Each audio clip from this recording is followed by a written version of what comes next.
Yeah, good afternoon. This is the continuation video of the same science paper which we were discussing. We are starting from question number 6. Yes, Mokshika, can you please read question number 6? Yes, sir. A copper wire is held between the poles of a magnet. The current in the wire can be reversed. The pole of the magnet can also be changed over. In how many of the four directions shown can the force act on the wire? बेटा copper wire को जो है held किया गया between the poles of a magnet और जो current की direction है रिवर्स कर दी गई है। तो करंट की डायरेक्शन वैसे भी जब रिवर्स होती है तो दो ही केस पॉसिबल होते हैं। तो बेटा आपको सबसे पहली बात इसमें फ्लेमिंग का लेफ्ट हैंड रूल लगाना पड़ेगा। मैं आपको बता दूं, if you are holding your left hand in such a manner that all three thumb, forefinger and center finger are perpendicular to one another। आप देख सकते हैं ये तीनों एक दूसरे के परपेंडिकुलर एंड 90 डिग्री पर है। इसका हिंट होता है father mother child. I repeat, father mother child. Thumb gives the direction of magnetic force और motion, forefinger gives the direction of magnetic field of line and center finger gives the direction of current। याद रखना, father mother child बस एक तरीके का hint है class. तो अब इसका आंसर देख लेते हैं। फ्लेमिंग का लेफ्ट हैंड रूल लगाएंगे तो डायरेक्शन ऑफ फोर्स, अब आप जो बच्चे पूछ रहे थे डायरेक्शन ऑफ फोर्स की, देखिए दो ही होंगी प्रोबेबिलिटी, या तो डायरेक्शन ऑफ फोर्स ऊपर एक्ट करेगा या नीचे की तरफ एक्ट करेगा, right.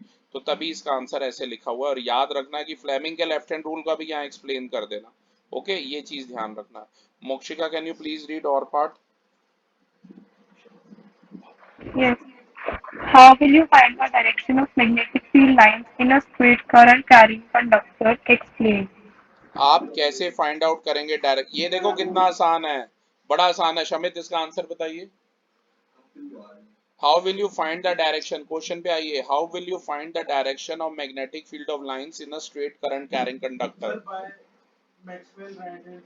Bye Maxwell right hand thumb rule. Okay, direction find out करने के लिए शमित ने बोला है कि मैक्सिमल, बिल्कुल सही बोला है इसने, मैक्सवेल का राइट हैंड थंब रूल हम लगाएंगे। और मैं एक बार एक्सप्लेन कर देता हूँ क्लास। सपोज करो आप किसी कंडक्टर को होल्ड कर रहे हैं, यहाँ पर पेन जो है कंडक्टर है और ये आप अपने राइट हैंड में होल्ड कर रहे हैं किसी भी कंडक्टर को। तो ध्यान दीजिए, जो थंब है वो किसकी डायरेक्शन देगा? वो मैग्नेटिक फोर्स और मोशन की डायरेक्शन देगा, राइट। मैग्नेटिक फोर्स और मोशन की डायरेक्शन देगा, नहीं सॉरी, करंट की डायरेक्शन। टीसी था इसका hint, sorry for that. Thumb current की डायरेक्शन देगा, टीसी हिंट है। और जो कर्लिंग फिंगर है वो मैग्नेटिक फील्ड ऑफ लाइन की डायरेक्शन देगा, क्योंकि इसमें वायर कहीं मूव नहीं करती है तो मैग्नेटिक फोर्स की डायरेक्शन की जरूरत ही नहीं है, राइट। और इसी के साथ मैक्सवेल कॉर्कस्क्रू रूल था, अगर करंट डाउनवर्ड फ्लो हो रहा है तो मैग्नेटिक फिंगर्स, ये फिंगर्स कहाँ जा रही हैं? ये क्लॉकवाइज जा रही हैं। तो मैग्नेटिक फील्ड लाइन जो है क्लॉकवाइज होगा। तो आपको अपने इसमें कुछ भी याद नहीं करना है, अगर आप अपने राइट हैंड से कंपेयर करेंगे तो इजीली आप बता सकते हैं। Okay, Ekansh, can you please read next question? Ekansh, Ekansh, Yes, sir. Yes, sir. Seven question, please read it. बेटा please read it quickly because videography is going on. फटाफट पढ़ो। The smallest amount of energy नहीं नहीं transferred नहीं between नहीं, organs. ये वाला है देखो बेटा, सेवन करना है हमें। ये देखो, द डायग्राम शोज, The सामने diagram shows the flow of energy through an ecosystem. The smallest amount of energy transferred between organisms and the largest amount of energy lost to the ecosystem is represented by which arrows? Explain with an example. देखिए आपको यहाँ पर एक flow chart दिया हुआ है। सन से energy producer यानी प्लांट्स में जा रही है, उसके बाद प्राइमरी कंज्यूमर्स हैं, फिर सेकेंडरी कंज्यूमर हैं, ठीक है ना। तो ऐसा एक फ्लो चार्ट दिया हुआ है, तो आपको बस ए बी और सी डी बताने हैं कौन है, ठीक है, और एग्जाम्पल के साथ इन्हें एक्सप्लेन करना है। काफ़ी इजी क्वेश्चन है क्लास। आंसर में जो है हमें ये पूछा है, the smallest amount of energy between organism and the largest amount of energy lost to the ecosystem is represented। कौन से ऐसे एरोज हैं जो ये बताना है जो या तो सबसे कम एनर्जी ट्रांसफर होगा जिनमें, और या ये बताना है जिनमें सबसे लार्जेस्ट एनर्जी लॉस्ट होगा। तो सबसे कम जो ट्रांसफर हो रहा है बेटा, ध्यान से देखिए, अगर आप देखेंगे सबसे कम ट्रांसफर बी में हो रहा है, राइट। और सबसे ज्यादा जो एनर्जी लॉस्ट हो रहा है, ध्यान से देखिए, वो आपका सी में हो रहा है, राइट। ये सब मैंने सी आपको में हो रहा समझा है। रखा है पहले ही। लगभग 90% हमारी जो केमिकल एनर्जी है वो रिसीव की जाती है बाय द रैबिट, पर वो यूटिलाइज की जाती है मेटाबॉलिक एक्टिविटीज के लिए, और वो लॉस्ट हो जाती है as heat and undigested matter. ये आपको पता ही है। सिर्फ 10% ही जो है वो नए टिश्यूज की ग्रोथ के लिए यूज की जाती है, राइट। तो ये था हमारा 7th क्वेश्चन। ध्यान दीजिए। शौर्य, क्या आप 7th का और रीड कर सकते हैं? शौर्य। मोक्षिका आप पढ़ो। मोक्षिका, एकांश और ये तीसरा अक्षत, रेडी रहो। Sir, पढ़ो the पढ़ो। presence of some chemicals in the air is the main cause of decreasing in ozone layer in stratosphere. Name such chemicals. B पढ़ लो, मैं इकट्ठे बता दूंगा दोनों। Why do scientists think that human, include global warming, will be more harmful to plants and animals than were past natural climate अब देखिए, cycles? सबसे पहले ए पार्ट है, the presence of some chemicals in the air is the main cause of decrease in ozone. कुछ chemicals का air में presence होना ही सबसे मेन कॉज है कि ओजोन का जो लेवल है स्ट्रेटोस्फेयर में वो डिक्रीज हो रहा है लगातार। आपको ऐसे केमिकल का नाम बताना है, मैंने बहुत बार बताया। CFC फुल फॉर्म बोलो। क्लोरोफ्लोरोकार्बन, फ्लोरो, FLUORO। बेटा ये होता कहाँ है? आपके एसी में एज वेल एज रेफ्रिजरेटर में, जो गैस होती है, और शेविंग क्रीम Excuse me, बनाने में sir. भी यही यही यूज होती है, राइट। ओके, ये ध्यान रखना। बी पार्ट है कि साइंटिस्ट को क्यों लगता है, क्यों कि ये जो ग्लोबल वार्मिंग का मतलब है रैपिडली CO2 का लेवल बढ़ जाना। CO2 का लेवल बढ़ जाने से ग्रीन हाउस इफेक्ट गैसेस का बढ़ जाता है, जिसकी वजह से ग्लोबल वार्मिंग होती है। तो साइंटिस्ट को ऐसा क्यों लगता है कि ग्लोबल वार्मिंग जो है वो प्लांट्स और एनिमल्स को ज्यादा हार्म करेगी? क्योंकि देन वर पास नेचुरल क्लाइमेट फ्लक्चुएशन, मतलब जो क्लाइमेट फ्लक्चुएशन हुई है पास में उनके बजाय। तो बेटा ऐसा इसलिए है क्योंकि टेम्परेचर से लगातार चेंजेस आते हैं और बहुत तेजी से आते हैं।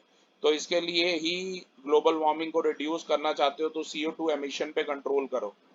और CO2 एमिशन कब कंट्रोल होगा? जब हम ये आर्टिफिशियल ऑटोमोबाइल एग्जॉस्ट, एसीज, ये सब यूज करना कम करेंगे, राइट। तभी गर्मी लगातार बढ़ रही है, आपको पता ही है, साल दर साल बढ़ती जा रही है। Mokshika, can you please read 8? Periodic का क्वेश्चन है, ध्यान देना जरा। मोक्षिका पढ़ो 8। Yes, sir. An element X combines with hydrogen to form a compound XH3. The element X is placed on the right side of the periodic table. A. State whether it is a metal or a non-metal. Second, the number of its valence electrons. B. Which element is this? बहुत ही आसान question है। एक कोई element x है, hydrogen के साथ react कर रहा है तो XH3 बना रहा है, और एलिमेंट एक्स राइट साइड में पीरियोडिक टेबल के, मतलब ग्रुप नंबर 1 और 2 में नहीं है, लेफ्ट में नहीं है, राइट में है। 13 से 18 ग्रुप किसी में भी हो जाता है। आई होप सभी को पता है, वर्टिकल कॉलम्स ग्रुप, हॉरिजॉन्टल रोज पीरियड। गैस करो भाई, मैंने तो गैस कर लिया, आप लोग गैस कीजिए। So it's non a metal non-metal. X, x is a non metal, sure. Yes, sir. Okay, कौन हो सकता है एक्स? चलो ये तो सही गैस किया कि एक्स एक नॉन मेटल है, पर कौन है ये? नाइट्रोजन। कौन है? नाइट्रोजन। 2,5 है ना इसका, नाइट्रोजन का, तो इसकी वैलेंसी 3 रही होगी ना, तभी तो ये अमोनिया बना रहा है यार। अमोनिया नहीं दिखा इसमें तुम्हें? NH3 देखो, नाइट्रोजन 5 होता है, 2,5 इट्स अ नॉन मेटल, तो वैलेंसी ऑफ नॉन मेटल होती है बच्चे 8 minus number of valence electron, तभी 8 माइनस 5 इसकी वैलेंसी 3 है। कई बार नॉन मेटल ही कंबाइन कर जाते हैं, हमेशा ये मत सोचो कि मेटल ही करेगा, क्योंकि इसमें हिंट और भी दिए हुए हैं क्वेश्चन में, ठीक है ना।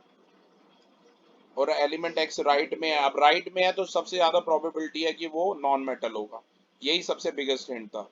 तो बेटा वैलेंस इलेक्ट्रॉन 5 हो गए और एलिमेंट का नाम है नाइट्रोजन। आई होप सभी को क्लियर है ये। अभी ताजा ताजा हमने कार्बन कंपाउंड रिवाइज किया है, लेट मी सी कौन इसका आंसर दे पाएगा। मोक्षिका पढ़िए 9th question. Yes, sir. Define homologous series of carbon compounds. List its two characteristics. Write the name and the formula of the first member of the series of alkenes. Okay, ध्यान से देखिए, आपको homologous series को define करना है carbon compounds की और दो कैरेक्टरिस्टिक नेम। कितना आसान क्वेश्चन है, अभी हमने किया है। कोई भी होमोलोगस सीरीज आप डिफाइन कर सकते हो। Vertical arrangement of hydrocarbons in such a manner that every higher hydrocarbon is CH2 higher than the previous one. अभी मैंने आपको होमोलोगस सीरीज की बहुत सारी डेफिनेशंस बताई थी, राइट? तो सबसे आसान यही है, मैं फिर से बता दूं, vertical arrangement of hydrocarbons in such a manner that every higher hydrocarbon is CH2 higher than the previous one। और दो जो मेंबर्स होते हैं कंसेक्यूटिव होमोलॉग्स में, उनमें CH2 यानी कि 14U का डिफरेंस होता है। ये भी आपको पता होना चाहिए, राइट? ठीक है। अभी इन्होंने पूछा है कि भाई कोई भी दो कैरेक्टरिस्टिक बता दो होमोलोगस सीरीज के, और नेम और फॉर्मूला बता दो फर्स्ट मेंबर ऑफ एल्कीन का। कितना आसान है, एल्कीन का पहला मेंबर तो एग्जिस्ट ही नहीं करता, मीथीन नाम की कोई चीज होती नहीं है। तो पहला मेंबर हो गया इथीन, और इथीन का फॉर्मूला है C2H4, राइट? C2H4 है। आप ऐसे लिख देना, पहला मेंबर एग्जिस्ट नहीं करता, दूसरा है C2H4 यानी इथीन, और तीसरा है प्रोपीन यानी कि C3H6, राइट? और यहाँ अपनी डेफिनेशन दे रखी है। और सबसे मेन, होमोलोगस सीरीज में क्या खासियत होती है, सब में CH2 का डिफरेंस होता है दो कंसेक्यूटिव होमोलॉग्स में, यानी कि 14U का डिफरेंस होता है। सबका सिमिलर स्ट्रक्चर होता है और सब फंक्शनल ग्रुप कैरी करते हैं, ये भी ध्यान रखना। ठीक है बेटा, तो ये इसका आंसर है। Yes Ekansh, can you please read A part of और नाइन्थ और। What are isomers? Draw the structure of two isomers of butane C4H10. देखो अभी अभी हमने ब्यूटेन के आइसोमर बनाए थे, अगर आपको याद हो तो, राइट? बनाए थे या नहीं? अगर आपको ध्यान हो बेटा तो मैंने अपने नोट्स में ही आपको दिखाए थे, मैं एक बार फिर से दिखा देता हूँ जिन बच्चों ने नहीं बनाए। एक बार मैं फिर से बता देता हूँ, नोट्स शायद हमने ग्रुप में ही भेजे थे। ठीक है, तो आप सभी को पता है कि ब्यूटेन C4H10 है, राइट? ब्यूटेन के दो आइसोमर, पहला दो आइसोमर था एन ब्यूटेन खुद, अगर आपको याद हो तो। पहला आइसोमर क्या था ब्यूटेन का? N butane. ब्यूटेन का फॉर्मूला बोलिए। C4 H10 C4H10 था, वेरी राइट। मैं यहाँ से दिखा देता हूँ, एक मुझे देखने पड़ेंगे बस कि ब्यूटेन के आइसोमर हमने कहाँ बनाया। ओके, ये देखिए, ये देखिए, ये बने पड़े हैं ब्यूटेन के आइसोमर, आप सभी को दिख रहे हैं। एन ब्यूटेन इसका पहला आइसोमर है, ठीक है, C4H10, और ब्यूटेन का दूसरा आइसोमर है 2 मिथाइल प्रोपेन, राइट? अभी इससे पहले के लेक्चर में हमने बनाए थे, अगर आपको याद हो। ऐसे पेंटेन के 3 बनाए थे, पहला था एन पेंटेन, पहला एन होता है, दूसरा आइसो होता है, ये तो कॉमन नेम होता ही होता है, तीसरा नियो होता है अगर हो तो। पेंटेन के पर सबसे ज्यादा इंपॉर्टेंट है बेटा, तो पेंटेन के जरूर बनाना, ठीक है? तो आई होप ये वाला सभी को क्लियर है। आइसोमर होते क्या है? आइसोमर ऐसे कंपाउंड होते हैं जिनका सेम मॉलिक्यूलर फॉर्मूला होता है पर स्ट्रक्चरल फॉर्मूला डिफरेंट होता है। आइसोमर सबसे इंपॉर्टेंट है, मैंने बताया, देखो इस सैंपल पेपर में भी 3 मार्कर ही आया, मैंने तुम्हें 3 मार्कर ही बोला था, राइट? अगला है why can't we have isomers of first 3 members. देखो आइसोमेरिज्म के लिए कम से कम ब्यूटेन से स्टार्ट होते हैं, मैंने पहले भी बताया 4 होने चाहिए मेंबर, राइट? यहाँ पर देखिए ब्यूटेन के इन्होंने बना भी रखे हैं, अगर आप देखें तो फॉर्मूला भी लिखा हुआ है। और आइसोमेरिज्म पहले 3 मेंबर जो हैं एल्केन सीरीज में पॉसिबल नहीं हो पाता है, मतलब मीथेन इथेन के नहीं पॉसिबल हो पाते हैं, क्योंकि उनमें सिर्फ 1 2 या 3 ही कार्बन एटम होते हैं रिस्पेक्टिवली, और 1 2 या 3 कार्बन एटम्स के साथ डिफरेंट अरेंजमेंट, मतलब उसका ब्रांच वाला अरेंजमेंट जो है वो कर पाना पॉसिबल नहीं है, क्योंकि मैंने बताया ना कम से कम 4 होंगे तभी तो मैं ब्रांच चेन उसकी बना पाऊंगा, 3 होगा तो वो हर बार बगैर पेन उठाए 3 की चेन रहेगी। तो बड़ा इंपॉर्टेंट क्वेश्चन है ये, बिल्कुल आ सकता है, ऐसी ही फॉर्म में आ सकता है 3 मार्कर, ध्यान रखना। नेक्स्ट क्वेश्चन बायोलॉजी से है हमारा, Mokshika please read question number 10th। Yes, sir. With the help of an example, justify the following statement. A trait may be inherited but may not be expressed. अब हमें कोई ऐसा example बताना है, एक स्टेटमेंट दे रखी है कि कोई भी ट्रेट होते हैं जो हमें हमारे पेरेंट्स से कैरेक्टर्स मिलते हैं। अ ट्रेट में बी इनहेरिटेड, इनहेरिटेड हो गया जो हमें हमारे पेरेंट्स से मिले हैं, राइट? लेकिन उसे हम एक्सप्रेस नहीं कर सकते। कि माना कि कोई ऐसा ट्रेट है आपको आपके पेरेंट से मिला है पर आप उसे एक्सप्रेस नहीं कर सकते। बेटा इसका आंसर है मेंडल के एक्सपेरिमेंट में हमने सीखा, जब हमने पी प्लांट्स की स्टडी की थी, जब हमने क्रॉस ब्रीडिंग कराई थी एक टॉल पी प्लांट की एक शॉर्ट पी प्लांट के साथ, तो हमने ये फाइंड आउट किया था कि जो फर्स्ट जनरेशन है F1 जो जनरेशन है उसमें सारे टॉल ही थे प्लांट, अगर आपको याद हो तो F1 प्रोजेनी में कोई भी शॉर्ट प्लांट हमें नहीं मिला था, और F2 जनरेशन में हमें टॉल और शॉर्ट दोनों तरीके के प्लांट्स मिले थे। अगर किसी भी बच्चे ने बायो नहीं किए हैं तो मेरे बायो के वीडियोस अच्छे से देखिए, हर चैप्टर की हमने वीडियोग्राफी कर रखी है, राइट। शॉर्ट प्लांट जो थे वो रेशो क्या थी, 3:1 में मिले थे, 3 टॉल थे और एक शॉर्ट था, अगर आपको ध्यान हो। तो F2 जनरेशन में दोनों ट्रेड्स टॉलनेस और शॉर्टनेस वो इनहेरिट किए गए थे, जहां पर जो टॉल कैरेक्टर था वो डोमिनेंट ट्रेट था और जो शॉर्ट कैरेक्टर था वो रिसेसिव ट्रेट था। आप सभी को ये बात पता है, राइट। ओके, तो इसका आंसर आपने कुछ ऐसे लिखना है। Okay, Akshat is there, Akshat. Yes, भाई sir. अक्षत बेटा आप कहाँ हो, कब से आवाजें दे रहा हूँ, और पाठ पढ़िए। The sex of a newborn child is matter of chance, and none of the parent may be considered responsible for it. Justify this statement with the help of an flowchart showing determination of sex of a newborn. देखिए sex of newborn child के लिए mother को ज्यादा responsible मानते हैं, खासकर India में जब लड़की पैदा होती है, पर मैंने पहले भी आपको पढ़ाया है 50-50% दोनों पेरेंट्स रिस्पॉन्सिबल हैं, और मेल ज्यादा रिस्पॉन्सिबल है लड़का पैदा होने के लिए, क्योंकि मेल के पास कौन से होते हैं क्रोमोसोम, एक्स और वाई दोनों होते हैं, और फीमेल के पास सिर्फ एक्स एक्स होते हैं, और लड़का कब होता है, एक्स वाई पे लड़का होता है और एक्स एक्स पे गर्ल होती है, ठीक है ना। तो इट मेल ज्यादा रिस्पॉन्सिबल हो गया, क्योंकि वाई क्रोमोसोम फीमेल के पास है ही नहीं, फीमेल के पास सिर्फ एक्स ही है, राइट। लेकिन फिर भी यहाँ पर लेडीज जो है अपने आप को दोषी मानती है, तो सिंपल सी बात है उन्होंने 10th क्लास की साइंस अच्छे से नहीं पढ़ी है। तो 10 इससे जो प्रीवियस क्वेश्चन था इन्होंने देखो बना के भी बता रखे हैं टॉल, और ये खुद आप बना सकते हैं, काफी बार हमने प्रैक्टिस किया है इसकी। अब इसको समझते हैं, कोई भी स्पर्म अगर कैरी करेगा एक्स क्रोमोसोम को तो वो फर्टिलाइज होगा ओवम के साथ और वो कैरी करेगा एक्स क्रोमोसोम को, तो जो जब एक्स और वाई होगा तब लड़का होगा, बाकी सारे केसेस में एक्स एक्स जो दो केस हैं तब लड़की पैदा होगी, राइट। तो it is the male, he has that Y gametes, male के पास वाई सेक्स सेल्स भी हैं, ठीक है ना, तो वही रिस्पॉन्सिबल है। तो स्पर्म फादर का डिटरमाइन करेगा sex of the child. Human beings में लड़का और लड़की पैदा होने की प्रोबेबिलिटी तो पूरी 50-50% चांसेस हैं, राइट, क्योंकि sex of the baby is determined by the type of sperm that fuses with ovum. Human male जो है दोनों टाइप के स्पर्म इक्वल प्रोपोर्शन में ही प्रोड्यूस करता है, तो 50% चांस है कि लड़का पैदा होगा और 50% ही चांस है कि लड़की पैदा होगी, राइट। लेकिन रिस्पॉन्सिबल मेरे हिसाब से पूरा 100% फादर हो गया, क्योंकि उसके पास वाई क्रोमोसोम है, ठीक है।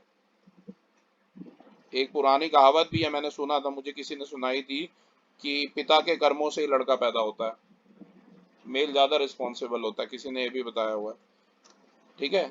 ओके, अगला है 11th question. Ekansh can you please read question number 11, Ohm's law से रिलेटेड है। Sir, match the following. Ohm's law is estimated electric current directly proportional to area, voltage, A current, charge slash time, V is equal to IR.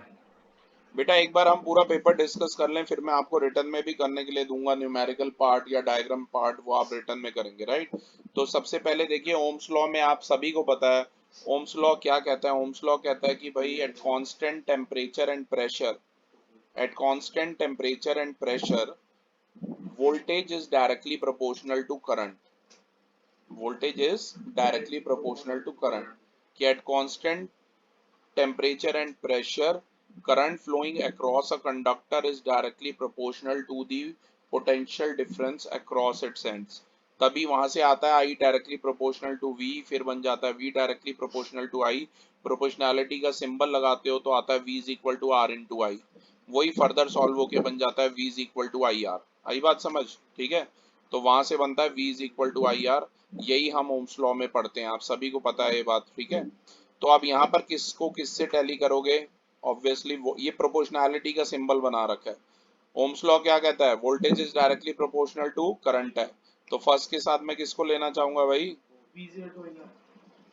अच्छा A B C है। एक second रुको। ए के साथ किसको लेने चाहेंगे? फोर्थ को। V is equal to I R, अभी मैंने बोला। Very good. ए के साथ सेकंड भी तो आएगा, voltage directly proportional to current भी तो आएगा, तो ए के साथ दोनों आ जाएंगे, सेकंड भी और फोर्थ भी। Resistivity, resistivity R is equal to होता है rho into L by A. तो रेजिस्टिविटी हो जाएगी R is equal to rho into L by A है, तो ये हो जाएगा R into A by L. Resistivity की डेफिनेशन होगी, it is the ratio of product of resistance and area to length of the conductor. पर यहाँ अगर मैं देखूं रेजिस्टिविटी किससे होगा? Directly proportional to area. हाँ बिल्कुल सही है, डायरेक्टली होगा। बेटा आपको मैं फॉर्मूला लिख के बता सकता हूँ, अगर आपको ये बात समझ नहीं आ रही तो ध्यान से देखिए। आर का फॉर्मूला होता है rho into L by, right. Resistivity बोलिए, रेजिस्टेंस नहीं बोला। तो R into A by rho हो जाएगा इसका फॉर्मूला, राइट। तो यहाँ से हमें पता चल रहा है, मैं आपको एक बार ग्रुप में ये पिक्चर सेंड कीजिए फटाफट, ग्रुप में पिक्चर सेंड कर देता हूँ। वहां से रेजिस्टिविटी और एरिया आपस में डायरेक्ट प्रोपोर्शन में ही आएंगे, ये ध्यान रखना। अभी हम आपको पिक्चर सेंड करके दिखा देते हैं कि कैसे ऐसा होगा, राइट। 2 मिनट रुकिए, वरना आप खुद फॉर्मूलों से भी डिराइव करके देख सकते हैं अपने आप, ठीक है ना, ये ध्यान रखना। ओके, ये देखिए R is equal to rho into L by A होता है, तो रो हो जाएगा R into A by rho हो जाएगा, राइट। ये ध्यान रखना, ओके। और एक रह गया करंट। करंट सभी को पता है Q is equal to I into T होता है, तो I क्या हो जाएगा? Q by T.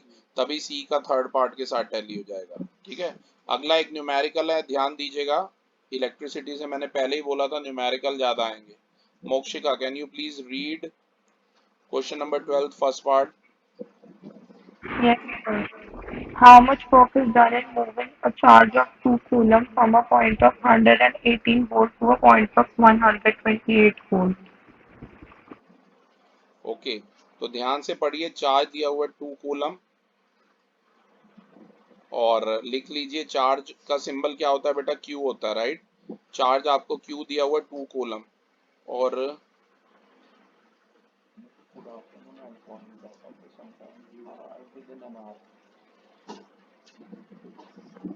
हाँ बेटा, तो यहाँ पर क्यू दिया हुआ है 2 कूलम, और देखो चेंज हो रही है वोल्टेज, ध्यान दीजिए प्लीज। चेंज हो रही है वोल्टेज 118 वोल्ट से 128 वोल्ट हो रही है, तो चेंज इन वोल्टेज कितना हो जाएगा? 10 वोल्ट हो जाएगा, ध्यान रखिएगा। देखो, और V इज इक्वल टू होता है W बाय क्यू।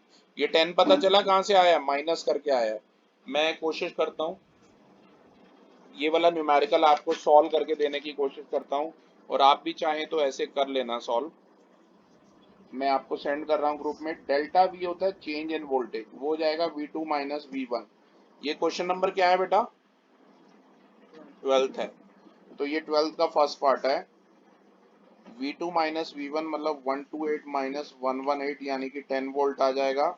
और चार्ज Q जो होता है वो 2 कूलम है, और डेल्टा V होगा W बाय Q।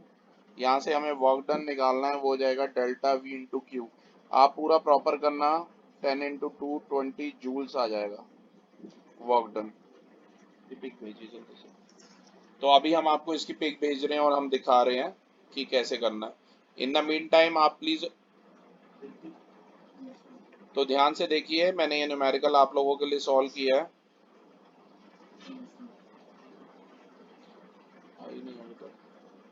यस, आ गई है पिक, देखिए। डेल्टा वी निकाला है V2 माइनस V1 से, 128 माइनस 118 यानी कि 10 वोल्ट आ गया, और चार्ज है 2 कूलम। डेल्टा वी लगाया W बाय क्यू, W हो जाएगा डेल्टा V इंटू क्यू, यानी कि 10 इंटू 2 यानी कि 20 जूल आ गया, राइट। तो आंसर आ गया 20 जूल्स, ये ध्यान रखना। अगला पढ़िए मोक्षिका, तीनों पार्ट पढ़ लीजिए, मैं इकट्ठे एक्सप्लेन कर दूंगा। Okay, sir. Bending of a wire does not affect its electric resistance. Explain it. Two unequal resistances are connected in parallel. What would you say about potential difference across the both? A student carries out an experiment and holds the V1 Plot the VI graph as shown above of two samples of nichrome wire A and B having resistances RA and RB respectively. Which wire has greater resistance? अगले में दिया है bending of wire doesn't affect electric resistance. अगर आप wire को bend कर देंगे तो उसका रेजिस्टेंस अफेक्ट नहीं होगा। आप सभी को पता है R is equal to rho into L by A होता है फॉर्मूला, ये सभी को बात पता है। तो अगर बेंड कर भी दोगे तो कोई फर्क नहीं पड़ेगा, क्योंकि राइट इसी वजह से। तो बस इसमें आपको फॉर्मूला ही एक्सप्लेन करना है। अगला है दो अनइक्वल रेजिस्टेंस को पैरेलल में लगाया गया है, तो आप उसके अक्रॉस पोटेंशियल डिफरेंस को क्या बोलेंगे? आप सभी को पता है पैरेलल कॉम्बिनेशन में वोल्टेज जो होती है वो सेम रहती है, पर करंट क्या होता है, डिवाइड होता है। तो पोटेंशियल डिफरेंस दोनों के अक्रॉस, इससे फर्क नहीं पड़ता उस रेजिस्टर की क्या वैल्यू है, पोटेंशियल डिफरेंस दोनों के अक्रॉस सेम रहेगा। Am I clear? अगले पार्ट में कह रहा है एक स्टूडेंट ने एक्सपेरिमेंट किया और वीआई ग्राफ बनाया। आप इस वीआई ग्राफ का फिगर ऊपर देख सकते हैं, ये वाला वीआई ग्राफ बच्चे ने बनाया, ठीक है। फिगर ऊपर हिंदी वाले सेक्शन में देख सकते हो। और दो सैंपल लिए गए हैं नाइक्रोम वायर के। नाइक्रोम एक अलॉय है निकिल और क्रोमियम का, और उनके रेजिस्टेंस है आर ए और आर बी। अब आपको बताना है हायर रेजिस्टेंस किसका होगा। ध्यान से देखिए आर ए का, ये देखो मेरे कर्सर को ध्यान दो, आर ए जो है 4 वोल्ट पे टच कर रहा है और करंट है 9 एम्पियर। आर ए को ध्यान से देखो, तो यहाँ अंदाजे से मतलब आर ए की वैल्यू निकाल सकते हैं हम 4/9। लिख लो आर ए 4/9, और आर टू निकालो, ये आर बी दिया हुआ, सॉरी आर ए आ गया 4/9 और आर बी आ जाएगा 6 अपॉन में, ये मान लो 6 ही दिया हुआ, आर बी लिखो 6/6 यानी कि 1। तो आपने ध्यान से देखा, अगर आप ग्राफ को स्टडी करेंगे तो बी वाली जो वायर है उसका रेजिस्टेंस ज्यादा आ रहा है, उसका 1 आ रहा है, और पहले का आ रहा था 4/9। ग्राफ को स्टडी करके वो 1 से लेस आ रहा था, राइट। तो ये बड़ा अच्छा क्वेश्चन है, नया क्वेश्चन है, देखो कैसा डिफरेंट न्यूमेरिकल आया हुआ है, राइट। अब ऐसे तुम्हें एनसीईआरटी में नहीं मिलेंगे, तो तुम्हें खुद पता होने चाहिए। ओके, एकांश या अक्षत में से 13 क्वेश्चन कोई पढ़ लो। Yes, sir. Flow of energy in a food chain is unidirectional. Replacing of plastic cups for sealing tea on train is preferred. The concentration of harmful chemicals is more in human beings. ध्यान से देखिए, जो flow है energy का food chain के अंदर वो यूनिडायरेक्शन का मतलब है एक ही डायरेक्शन में एनर्जी फ्लो होती रहती है। आप सभी को पता है एनर्जी, जो ऑटोट्रॉफ जो एनर्जी कैप्चर करते हैं वो रिवर्ट बैक नहीं होती सोलर इनपुट से, राइट। और वो पास कर जाती है कहाँ पर, हर्बीवोरस को पास कर जाती है।